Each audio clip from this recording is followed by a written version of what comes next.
Hello students, question number 13 from JEE Main 2022, 28 June, shift 2. The question is, let A is greater than 0 and B is greater than 0 and let E and L are respectively be the eccentricity and length of lattice rectum of the hyperbola x square upon a square minus y square upon b square equal to 1.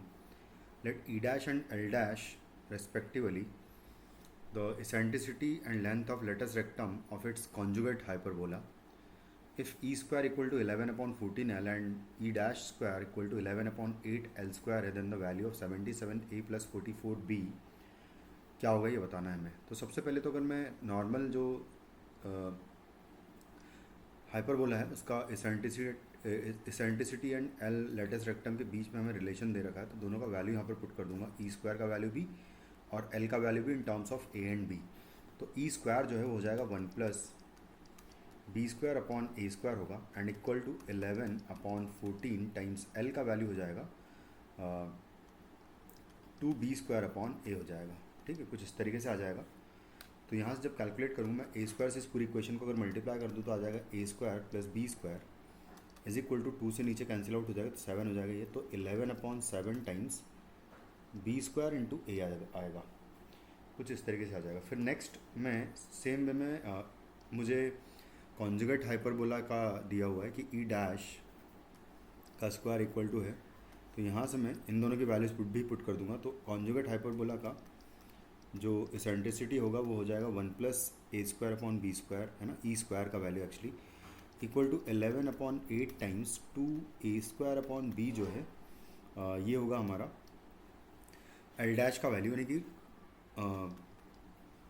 Length of latus rectum.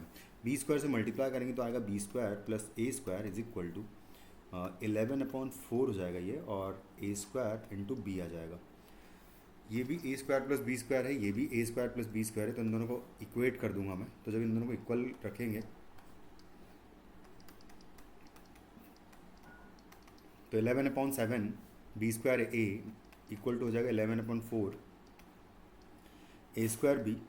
तो यहाँ से मुझे मिल जाएगा कि 4b बचेगा यहाँ पर equal to हो जाएगा 7a. कुछ इस तरीके से ये हमारे पास रिलेशन आ जाएगा. अब इसको मैं किसी भी एक इक्वेशन में अगर पुट कर दूंगा, सब्सटीट्यूट कर दूंगा, मान लो यहाँ पर b का वैल्यू 7 अपॉन a या a का वैल्यू पुट कर देते हैं. तो a का वैल्यू हो जाएगा यहाँ से 4b अपॉन 7, जो कि मैं फर्स्ट इक्वेशन में पुट कर दूंगा अगर. तो यहाँ से आएगा 4, यहाँ पर हो जाएगा 4b अपॉन 7 का स्क्वायर हो जाएगा, यानी कि 4b अपॉन 7 का होल स्क्वायर, और आएगा plus B square is equal to होगा 11 अपॉन 7 और मल्टीप्लाइड बाय है बी स्क्वायर इंटू ए का वैल्यू 4b अपॉन 7. कुछ इस तरीके से आएगा. बी स्क्वायर हर जगह से कॉमन लेकर हटा दूंगा. यहाँ पर बचेगा 16 अपॉन 49 प्लस 1 बचेगा यहाँ से इक्वल टू यहाँ आएगा.